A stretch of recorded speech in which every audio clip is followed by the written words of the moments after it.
are three former Special Operations soldiers on a mission to go deep inside the most elite fighting forces in the world. One and seeing the Austrian Alps and doing combat climbing there, that was just beautiful and terrifying at the same time. I got a chance to do that. Yeah, and but in Malaysia, that we did this swamp warfare there, which was like half swamp in the mangroves, half jungle warfare. Back saying, no, we stay, and just kept saying, we have to stay here. We started to get the wounded out and put them onto the armored vehicles. But the problem is that Field soldiers are the Orang Asli. They were recruited for war against the communists in Malaya and were the deadliest unit of that era, known as the Malaysian armored personnel carriers. I can't compliment these guys enough. A bit smaller, although they seem to stay in place and maybe go for a cover, a hat, basically, that's going to better shield the eyes from the sun. But, for ceremonial use and overall sticking with tradition, and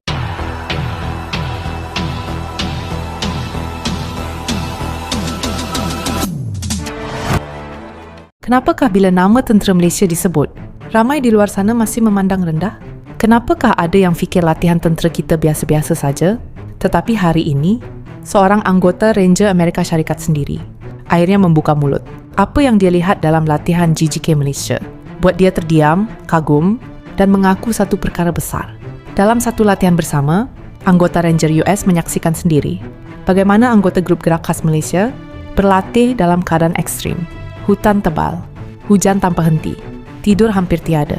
Latihan bukan sekadar kekuatan fizikal, tetapi uji mental sampai ke titik paling gelap. Dan di situ, anggota US Ranger mula sedar, ini bukan latihan biasa. We are three former Special Operations soldiers on a mission to go deep inside the most elite fighting forces in the world. We're thrown into some of the most intense survival training I've ever seen in my military experience. In teams, we do a lot of live fire. We don't ever shoot at each other.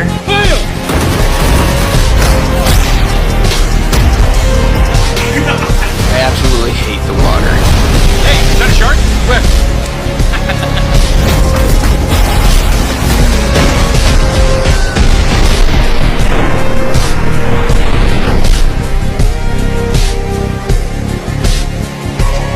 How long you throw that time music? Oh, baby! This course ends with a bang, dude.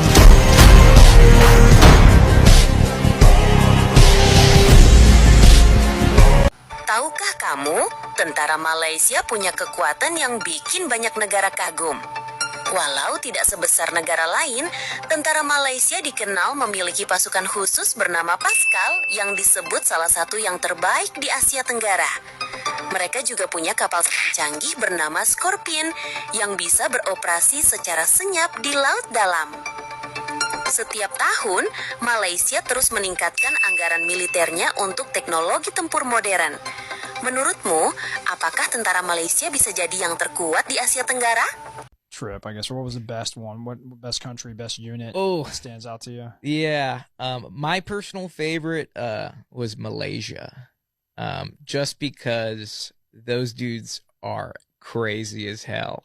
I think it was the most shocking thing. That was the biggest culture shock in military, just kind of military tactics and training I've seen. I mean, granted, all the countries, like going to Austria and working with their tier 1 and seeing the Austrian Alps and doing combat climbing there, that was just beautiful and terrifying at the same time. I got a chance to do that. Yeah, and but in Malaysia, that we did this swamp warfare there, which was like half swamp in the mangroves, half jungle warfare, half like CT counterterrorism training. And the thing was, like, they did everything live. Like, they didn't use blanks. They don't do sim. They're like, if we use our weapons, we use our weapons.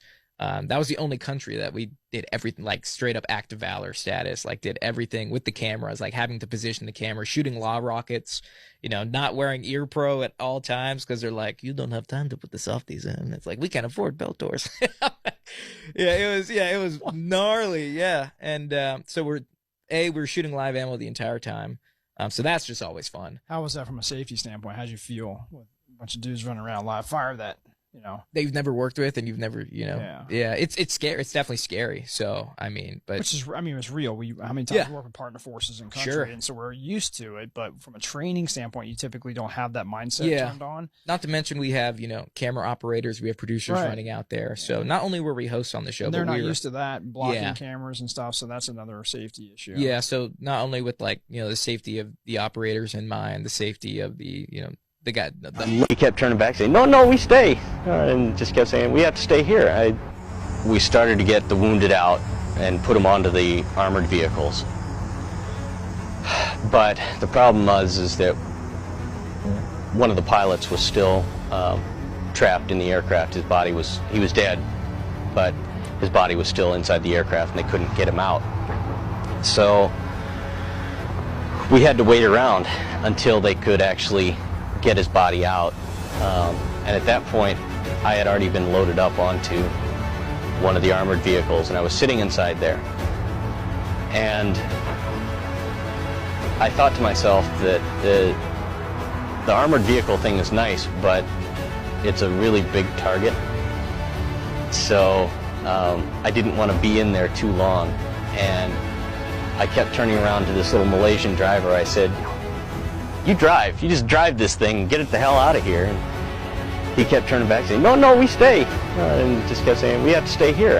And I couldn't figure out. I thought everything was, once the vehicles got there, they're going to take off and leave. But I didn't know that, Walcott was still in the aircraft. So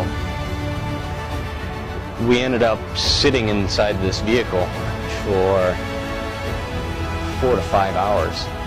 Malaysia's most feared soldiers are the Orang Asli. They were recruited for war against the communists in Malaya and were the deadliest unit of that era, known as Senoi Praaq, that defines as war people in the Semai language, a native language of the Semai Orang Asli tribe in Malaysia. A British man named R.O.D. Noon studied Malayan culture prior to the war. So in 1956, when Malaya was battling against the communists, he decided to recruit them along with other Orang Asli tribes. His reasons were that they had incredible strength, they were disciplined, they could track well in the jungle, and they had a great sense of hearing. This unit was so powerful that they had a KD ratio of 16:1. For every 16 communists they ended, they would only lose 1 Senoi Praaq soldier. They were extremely stealthy with their blowpipes and had superior traps called Belantik, as well as knowing their shortcuts throughout the jungle. They had the highest amount of communists among all forces of that time. After the war, they were even recruited by the CIA to assist in operations in Vietnam and Laos. Today, these soldiers are mostly tasked in hunting poachers and to patrol the border. Yet they are also called for any emergencies in the jungle, like if the person goes missing. These people are among the poorest and the most vulnerable people in the country, yet they risk their lives to fight for Malaysia. This video is made to honor the heroes of our country's past and to those that lost their lives to save many more. Apa yang paling mengejutkan mereka? Bukan senjata, bukan teknologi, tetapi disiplin dan ketenangan anggota GGK Malaysia. Dalam keadaan paling letih, mereka masih patuh arahan, masih fokus, masih berstrategi. Anggota Ranger US sendiri mengaku, mental tentera Malaysia ini sangat jarang ditemui di mana-mana unit dunia. Ini bukan pujian kosong, ini bukan propaganda. Ini pengakuan dari mereka yang benar-benar pernah berperang. Menurut anggota US Ranger itu, GGK Malaysia memiliki gabungan unik, ketahanan hutan tropika, air disiplin tinggi, dan kerjasama senyap tetapi maut. Dan sebab itu, tentera Malaysia kini duduk sebaris dengan unit elit dunia. The Malaysian armor personnel carriers, I can't compliment these guys enough. We needed more guns, so we took the cooks and the supply clerks and everybody else, and we put them on 5-ton and deuce-and-a-half vehicles, 2.5-ton vehicles behind us, and rolled out into the city streets with just as many guns as we could. We drove down a little narrow road getting close to the Durant crash site, and my vehicle came under an intense ambush. In the process, we were hit by rocket-propelled grenades and gunfire, and I backed out of the ambush. And we started to drive our way around the city, and as we were driving around the city to come into the crash site from the backside of the city, we linked up with a bunch of other Rangers from the Humvees that were trying to make their way back to the base. But quite frankly, the vehicles were so shot up that they couldn't even move anymore. They were being pushed by some of the large trucks.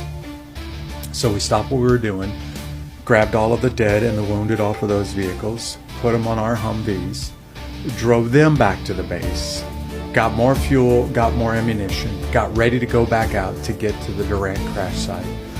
But at this point, our commander, the task force commander, Major General William Garrison, realized we can't keep putting these Humvees in the city streets. They're getting shot to pieces. And these are the light-skinned Humvees. They didn't have armor back in those days.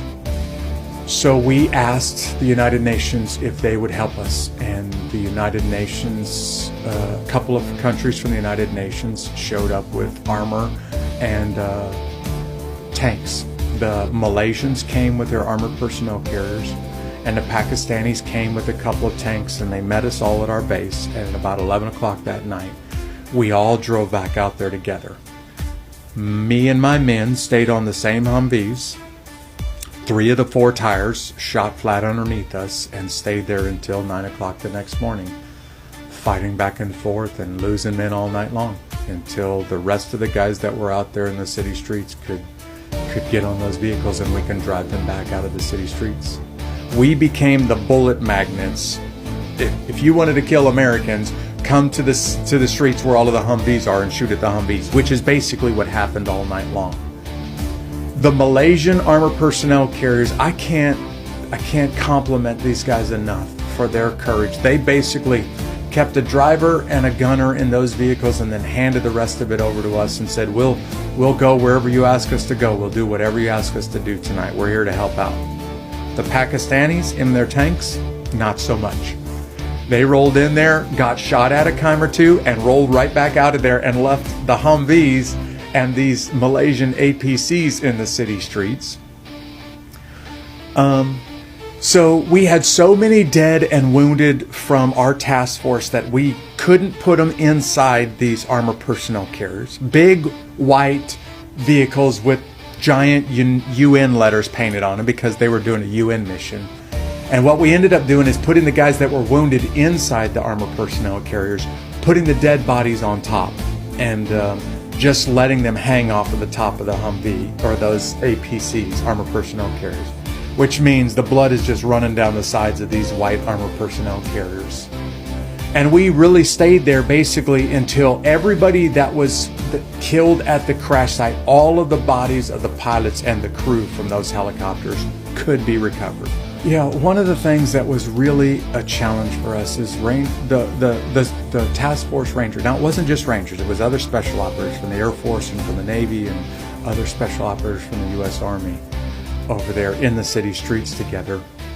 And we didn't have the full array of the military capability with us. So we didn't have close air support, and we didn't have naval gunfire, and we didn't have jets and artillery to bail us out. We didn't even have American tanks, though we repeatedly asked for them. When we got in trouble that night, we had to ask the United Nations to come help out, which they did. And again, I can't thank enough the Malaysians for what they did that night.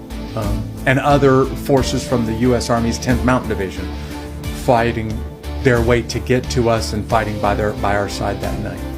The Malaysian armored personnel carriers, I can't compliment these guys enough. Malay Regiment. So first up, I got to give kudos to these guys to wearing a uniform like this in incredibly hot weather. I know we got some of you guys over in and around Malaysia, but man, incredibly hot and humid. Yet these guys are pulling it off. They are relatively looking good. And my favorite part about this uniform, the fact that they brought in the traditional samping. Also known as the cane de gang, this is basically what we in the West would call a skirt. And when I saw this, I'm like, oh man, this looks like they just wrapped it around. Is this actually historically accurate? Is this traditional? I did my research. This is right spot on. And so for that, man, I got to hand it to them. They took the best of the West and they were able to blend it in with their culture. And again, you know, if the white right here, I was thinking naval uniforms in the U.S. Navy, they got the whites. We got the epaulets on here. You've got actually, you know, the whole fruit salad. The boots look functional. You've got a modern weapon that they're carrying here. But yeah, as soon as they bring in that green right there in and around the waist, I thought, you know, this looks really good. This right here, and then when you watch them on parade, you see pictures of these guys actually performing, moving around, very functional. My only critique, if any, would actually maybe to make the medals a bit smaller, although they seem to stay in place, and maybe go for a cover, a hat, basically, that's going to better shield the eyes from the sun. But, for ceremonial use and overall sticking with tradition. And Hari ini kita belajar satu perkara penting. Tentera Malaysia tidak perlu bising untuk dihormati. Mereka berlatih dalam diam, bersedia tanpa pamer. Dan bila tiba masanya, dunia sendiri akan bersuara. Dan ini baru sebahagian kecil daripada apa yang dunia belum tahu tentang kehebatan sebenar Tentera Malaysia. Kalau ini mengejutkan anda, cerita seterusnya akan buat anda lebih bangga jadi rakyat Malaysia.